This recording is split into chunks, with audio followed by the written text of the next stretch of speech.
Storm was moving through. We're weather aware because of that this morning, but this is just the first of two lines. It is, yeah, and I mean, this honestly is the weaker of the two lines. The much more substantial line is still off to the west, so keep that in mind as this is rolling through. I know it seems windy out there now, and it is, but stronger winds yet to come. So areas like Pleasant Hill, you got around a minute. Farrar coming in at around 3 minutes. Avon 6 minutes. You can see though that line continuing to work its way on through, and notice just west of Ames, we've got a flash flood warning that's in place again. There's spots that have picked up in excess of 3 inches of rain already, and we have got more on the way.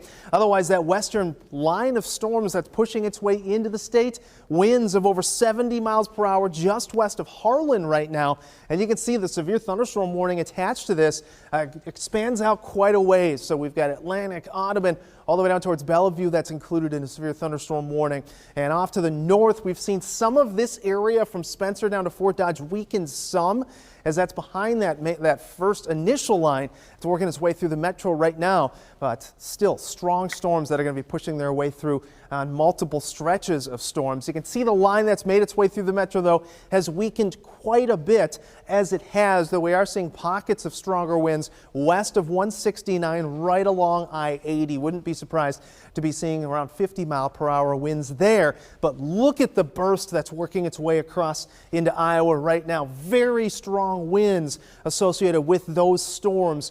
Could see anywhere from 70 to 80 miles per hour at peak gusts with some of those. So fairly expansive system that's working its way into the western and southwestern portion of the state. Something we're really going to have to keep an eye on over the next couple hours. Downtown right now, hard to see much as we've got that initial batch of storms working its way on through. Whole lot of lightning associated with these, and it's actually dropped our temperature by 4 degrees. We're at 67 right now. Those winds sustained at 20 miles per hour. So your 12-hour forecast, keeping the bulk of those storms prior to 10 a.m. After that, we break things up a little bit, perhaps work in a little bit of sunshine, and we'll still have a chance for an isolated shower or storm later on this afternoon as temperatures climb back into the mid to upper 80s. So looking at how this lines up, you can see that line continuing to push in.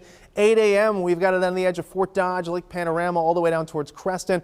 That's going to work its way through the metro prior to noon, and you can see just bits of showers and thunderstorm activity through southern portions of the state after that. So as far as how much rain you can expect, we've already seen areas of 2 to 3 inches up by Carroll, and we could see even more as this shifts its way on through. And again, that's part of the reason for that flash flood watch that is in place. But areas that are highlighted in yellow, again, will have the highest likelihood for that damaging wind threat. We've got that severe thunderstorm watch that is in place through 11 a.m. Main threats with that are going to be your damaging wind threat, have some potential for large hail and more potential for heavy rain, and still can't totally rule out a tornado. It would be isolated if it happens, but there is at least some potential for that. 86 is where we sit for a high.